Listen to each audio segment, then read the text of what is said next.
My name is Anthony Holmes to be exact, from Brooklyn, New York. I'm an artist. A lot of artists like to put themselves within a specific niche. I don't put myself in a niche. I'm just an artist. I'm very well rounded. I do everything to do everything. So that's what I do, baby.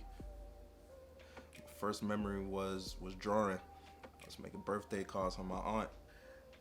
Not a lot of guidance. I really didn't know what to do in my life, and one of the few things I did know how to do well was to draw. So I just sat back and just pondered, like, yo, how can I turn this into a career?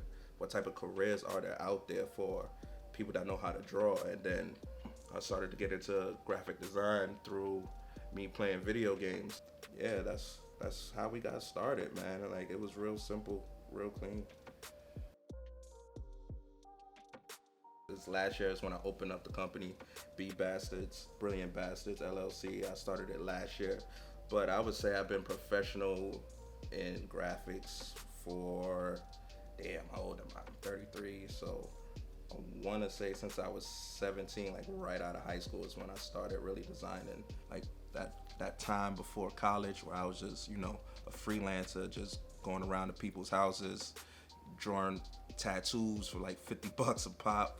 Cricut right here, just for vinyl cutting, just to get the good details on a lot of my sneaker work and clothing. More so for sneakers though, just to get the intricate details on everything. Some artwork for one of my favorite artists, 1000. Look him up on YouTube. He's a real dope artist. A lot of cool concepts. Nothing real too. My heat press services coming in soon. I just got to work out the kinks for that. A lot of pricing, a lot of nitty gritty details that average people don't get to see. Entrepreneurship. This is where the magic really happens. This is the work studio. This is where the dirty work is down. All the spray painting, my concepts, my drawings, and things like that. All of this is Angela's leather paints. Is mainly what I paint my sneakers with. I have a couple other brands in here, but I usually don't use them too much. Angelus is definitely the way to go if you're a sneaker customizer. Angelus, if you're watching, sponsor the kid. I don't tell people this story. When I was in college, I went to college for graphic design. If you didn't know, I have a degree in graphic design. We were just working on just probably like a random project in class one day. One of my main mans, Julius, it's my main man's at school. Like, we were just working, just tired. We was on the school grind, just working. I've been working on this project for about 2-3 weeks. Oh, it was our final project. That's what we was doing. He's working on our final project. Boom. And I was just had this problem with this one piece of art, and I was just like, yo, it's unbalanced. This, that, and the third. And I figured it out in a real unusual, uncharacteristic way. And he just looked over at my computer and he was like, "Brilliant bastard, man." And ever since that day, that was about 10 years ago, that phrase just resonated with me.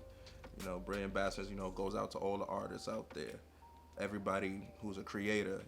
It's the word bastard. It means you're born out of wedlock, or you don't have your father or your mother in your life, and you're a delinquent, you're a degenerate, things like that. And that's usually what an artist is, because we all go against the grain in some way, shape, or form. You can't create without going against the grain. You can't create without going against things that have already been created. So, and we're all brilliant. Everybody's brilliant. We all, like Hove said, man, we all have that genius level, ability within us. We just got to tap into it. So I think that's where the name comes from. Everybody just being brilliant and an ambassador in their own way. Why do I do it? Because like I said, it was one of my first memories. It's just been innate in me. It's been installed in me ever since birth. I had an uncle, God rest his dead, rest in peace, my uncle Alfred. He was an amazing artist, but he was one of those people who took the wrong path in life, in and out of jail. Just, one of them. But he would be in jail and he would send my grandmother just artworks from jail. Like, he even sent me something on my birthday. He drew it on a napkin. I still have it to this day. I don't know what he used to paint it with, but the ink is still as vivid as it was the day he sent it to me. It was for my 9th birthday. But yeah, he was one of those people who took the wrong turn in life. He's in and out of jail for most of his life, lived on the streets, drug addicted, but he always had like such a talent and we all saw that talent, and we all say that Alfred, hate to say it, he was a waste of talent, man. And like I don't want to end up like that. I don't want to be another what if story, you know. As a kid growing up, I struggled with depression and anxiety and things like that. I contemplated suicide a lot, and thank God, I fought through it. It was a real tough mental hurdle, but the one thing that was always there was art. It was always art. There was always designing, colors, clothing, fashion. It was always that road. So that this road of art, this road that I'm on, man, it just keeps my head centered, keeps me grounded, keeps me away from the dark times and the dark places that, the dark thoughts that could cross a person's mind. So I could really write a book called Art Saved My Life, because it really has. It's been the one thing in my life, the one bright spot in my life that has never left me. I just made these for my cousin. She's going to the Toronto Carnival Parade. Don't know what to call these yet, but I used Nike Blazers for the silhouette on here. Don't have a name yet, but I'll come up with something. These also don't have a name, but these are going to be in the works soon. I'm actually pairing these up with this skateboard over here, so this is a whole project coming out soon, so be on the lookout for that. And yeah, struggles, money, shit, bro. This shit is expensive, bro. You can't make money fast enough here. Every I tell people all the time, man. The little 4 ounces of paint run you about $8 to $10 each. So if you want a project and you want me to paint something that's 4 colors, that's $40 right there. We not talk about the canvas. We not talk about the brushes.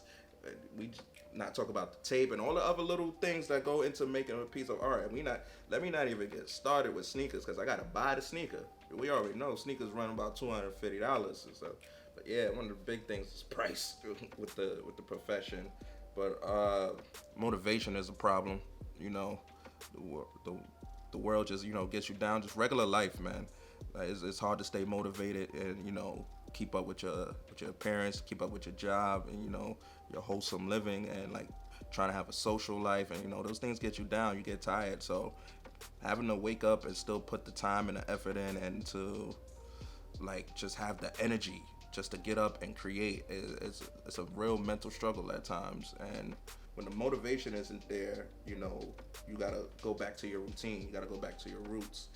That's why I started writing everything down, like just staying on schedule. Because the motivation is not gonna be there every day. You're gonna feel like shit some days.